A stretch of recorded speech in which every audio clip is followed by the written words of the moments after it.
Vasanth TV ரசிகர்களுக்கு வணக்கம். இன்னைக்கும் நம்மளுடைய சினிபுத்துல சினிமா பத்தின பல விஷயங்களை தான் பார்க்க போறோம். எல்லாருக்குமே இந்த விடுதலை படம் அப்படின்னு சொல்லும்போது பார்ட் 2 இருக்கேப்பா, அதுவும் சூப்பர்ப்பா, பார்ட் 1 அது டக்கர்ப்பா அப்படின்ற மாதிரி வெற்றிமாறனுடைய இயக்கத்தில் ரிலீஸ் ஆன இந்த விடுதலை படத்தை பத்தி எல்லாருமே பேசிக்கிட்டு இருக்காங்க. இப்ப பாகம் 2 நல்ல ஒரு வசூல் அப்படின்னு சொல்லலாம், நல்ல ஒரு விமர்சனம் அப்படின்னு சொல்லலாம். இன்னொரு பக்கம் இதை முடிச்சதுக்கு அப்புறமா கண்டிப்பா வாடிவாசல் திரைப்படம் தான் கையில் எடுப்பேன் அப்படின்ற மாதிரி சொல்லியிருந்தாங்க. ஆனா உண்மைக்குமே சொல்ல போனா இந்த விடுதலை படத்துக்கு முன்னாடியே வாடிவாசல் படம் தான் எடுக்கிற மாதிரி இருந்துச்சு. ஆனால் அதுக்கப்புறமா விடுதலை 2K மறுபடியும் போக வேண்டியதா போச்சு. அந்த படத்துடைய வேலைகள்லாம் முடிக்கணும் அப்படின்னு சொல்லி திரும்ப வெற்றிமாறன் அதுக்குள்ளே இறங்கி அந்த வேலைகள்லாம் பார்க்க ஆரம்பிச்சாங்க.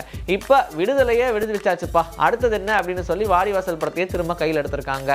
இதுல முக்கியமா நம்ம பார்க்க வேண்டிய விஷயம் என்னன்னா, இந்த திரைப்படமும் அரசியல் பேசுமா அப்படின்னு ஒரு கொஸ்டின் மார்க் வச்சா பேசும் அப்படின்ற மாதிரி தான் நமக்கு ஆன்சரே வந்திருக்கு. காரணம் என்னன்னா, வாடிவாசல் அதாவது ஜல்லிக்கட்டை மையமா வச்சு எடுக்கக்கூடிய ஒரு திரைப்படம். ரொம்ப நாளா ஜல்லிக்கட்டு நம்முடைய பாரம்பரியமான விளையாட்டு அப்படின்னு சொல்லலாம். இப்படி இருக்கும்போது இந்த விளையாட்டுக்கு சடனா ஒரு தடை வந்துச்சு தெரியுமா? அது எதனால வந்துச்சு, அதற்கு பின்னாடி இருக்கக்கூடிய அரசியல் என்னன்றதை மையமா வச்சுதான் இந்த வாடிவாசல் திரைப்படத்தை எடுக்க போறாங்க அப்படின்ற மாதிரியும் சொல்றாங்க. அது இல்லாம இந்த படத்தை 3 பாகங்களா எடுக்க போறாங்களாம். என்னப்பா பார்ட்டா ரிலீஸ் பண்ணா ஹிட் ஆகுது அப்படின்றதுக்காக இப்படி அப்படின்ற மாதிரி 3 பார்ட் பிளான் பண்ணாங்கன்னா கண்டிப்பா அது 2 பார்ட்டாவது ஆக்குவாங்க. So first part second part அப்படின்னு சொல்லி தான் வாடிவாசல் படமும் ரிலீஸ் ஆகுன்ற மாதிரி சொல்றாங்க. இப்படி பார்ட்டா ரிலீஸ் பண்றதுக்கு ஓடிடியில சீரியஸாவே ரிலீஸ் பண்ணிட்டு போயிடலாமே அப்படின்ற மாதிரி ஆடியன்ஸ் ஒரு பக்கம் சொன்னாலும் தியேட்டர் கரகோஷத்தோட பார்க்கணும் அப்படின்ற ஆசை தானே எல்லாருக்கும் இருக்கும். ஸோ இப்படி இருக்கும்போது சூர்யா 45 திரைப்படம் ஆர்ஜே பாலாஜியோடைய இயக்கத்தில் இப்போ நடிச்சுக்கிட்டு இருக்காரு சூர்யா. அந்த படத்துடைய வேலைகள்லாம் ரொம்ப வேகமாக போய்கிட்டு இருக்கு. அதை முடிச்ச உடனே வாடிவாசல் திரைப்படத்தில் ஜாயின் பண்ணுவாங்க அப்படின்ற மாதிரியும் சொல்கிறாங்க. ஆனால் வெற்றிமாறன் இப்போ ஃபுல்லாக உட்காந்து ஃபுல் ஃப்ளெஜ்டாக இதற்கான ஸ்கிரிப்ட் ஒர்க்லாம் பார்த்துக்கிட்டு இருக்காராம். எந்த டவுட்ஸ் இருக்கக்கூடாது, கிளாரிட்டியோட இருக்கணும் அப்படின்றதுக்காகவே அந்த வேலைகள் விறுவிறுப்பாக ஓடிக்கிட்டு இருக்கு. காஞ்சனா அப்படின்னு சொல்லும்போது இதோடைய 4th பார்ட் ரிலீஸ் ஆக போதேப்பா அப்படின்ற மாதிரி தான் எல்லாரும் சொல்லுவாங்க. ஸோ நம்ம எல்லாருக்கும் தெரிஞ்ச ஒரு விஷயம் தான், பேய் வரும் அண்ட் அந்த பேய்க்கு பின்னாடி ராகவலாரன்ஸ் பயப்படுவார் அண்ட் அதுக்கப்புறமா பேய் உள்ள போயிடும், அது என்ன வேலைகள் பண்ணுது அப்படின்னு சொல்லி இப்படியே பாட்டா ரிலீஸ் பண்ணாலும் காமெடி கண்டென்ட்டும் அதிகமாக இருக்கிறதுனால இந்த படத்தை எல்லாருமே ரசித்து பார்த்துக்கிட்டு இருக்காங்க அப்படின்றது சந்தேகமே கிடையாது. இப்படி இருக்கும்போது வரிசையாக நிறைய திரைப்படங்களில் இப்போ நடிச்சுக்கிட்டு இருக்காரு ராகவா லாரன்ஸ். அந்த வரிசையில் தான் இந்த காஞ்சனா 4 திரைப்படத்தையும் வேலைகளையும் ரொம்ப வேகமாக நடத்திக்கிட்டு இருக்காங்க. இந்த திரைப்படம் கிட்டத்தட்ட 100 கோடி ரூபாய் பொருட்செலவில் உருவாக போகுது அப்படின்னும் பூஜா ஹெக்டே இந்த திரைப்படத்தில் கதாநாயகியாக நடிக்க போறாங்க அப்படின்ற மாதிரி சொல்லிக்கிட்டு இருந்தாங்க. ஆனால் இப்போ ஓரளவுக்கு ஆமாம் அவங்க தான் ஃபிக்ஸே பண்ணிட்டாங்கன்ற மாதிரி சொல்றாங்க. இவங்க சொல்றதை பார்த்தா உண்மையாக தான் இருக்குமோ அப்படின்னு நமக்கே ஒரு சந்தேகம் வருது. அந்த மாதிரில சொல்றாங்க.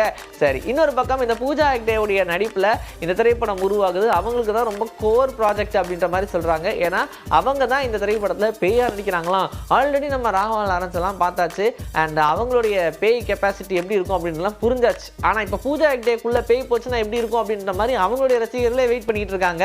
அது மட்டும் இல்லாமல் நம்ம பார்ட் 3 பார்க்கும்போதே எண்டில் ராகவா லாரன்ஸ் ஒரு புது கெட்டப்ல வந்தார்ல, கண்டிப்பாக அந்த கெட்டப்போட தான் இந்த படத்தையும் ஆரம்பிப்பாங்க. ஸோ அப்படி எப்படி இந்த கெட்டப் எல்லாம் சிங்க் பண்ணுறாங்க, பூஜா ஹெக்டேவுடைய கதாபாத்திரம் எப்படி இருக்க போகுது அப்படின்றது எல்லாத்தையுமே நம்ம பொறுத்து இருந்து தான் பார்க்கணும். ஸோ இந்த திரைப்படங்களுடைய வேலைகளும் ரொம்ப வேகமாக நடந்துகிட்டு இருக்கு.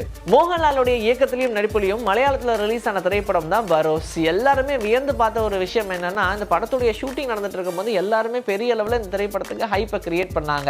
ஏன்னா 3Dல பார்க்கலாம், வித்தவுட் 3D கிளாஸ் அப்படின்னு சொல்லும் போது புது வகையான ஒரு தொழில்நுட்பமே இருக்கேப்பா அப்படின்ற மாதிரி தான் எல்லாரும் பேசினாங்க. இந்த படம் ரிலீஸ் ஆகி பெரிய அளவில் வசூல் இல்லை, கலவையான விமர்சனங்கள் தான் அப்படின்றத மோகன்லால் தெரிஞ்சுக்கிட்டு அவரே ரொம்ப தெளிவான ஒரு எக்ஸ்பிளனேஷன் கொடுத்துருக்காங்க.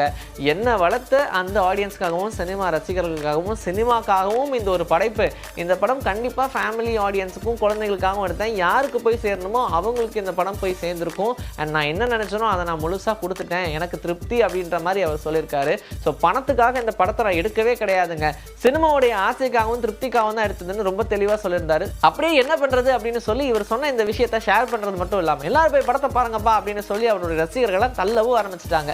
ஸோ இந்த பரோஸ் திரைப்படம் அவர் சொன்ன மாதிரியே ஒரு நல்ல படைப்பு தான்.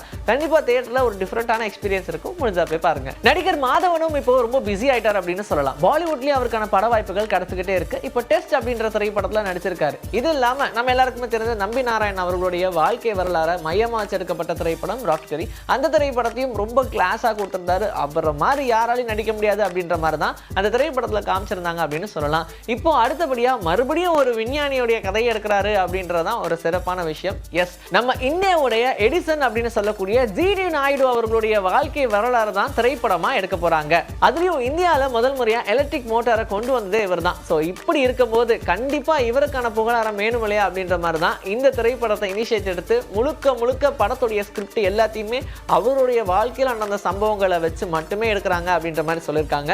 ஆல்ரெடி நம்ம ராக்கெட்டரி பார்க்கும் போதும் என்னதான் அவருடைய வாழ்க்கையை தழுவி எடுக்கப்பட்ட ஒரு திரைப்படமா இருந்தாலும் நிறைய கமர்ஷியல் எலிமெண்ட்ஸ் எல்லாம் இல்லாம அந்த படத்தை அப்படியே ஒரு பயோபிக்கா நமக்கு கொடுத்துருந்தாங்க. கண்டிப்பா இந்த திரைப்படமும் அப்படிதான் இருக்கும்னு சொல்லப்படுது. இந்த படத்துல ஒரு முக்கியமான கதாபாத்திரத்துல அப்பர்ணா பாலமுரளி நடிக்கிறாங்க அப்படின்ற மாதிரி சொல்லியிருக்காங்க. மேபி இந்த படத்துல அவங்க கதாநாயகியா நடிப்பாங்க அப்படின்ற மாதிரி தான் நம்பப்படுது. ஏன்னா ஆல்ரெடி சூரரை போற்று அப்படின்ற திரைப்படம் நம்ம பார்த்துருப்போம் இல்லையா, யாரை பத்தி பேசினாங்களோ இல்லையோ எல்லாரும் அப்பர்ணா பாலமுரளியை பத்தி பேசினாங்க.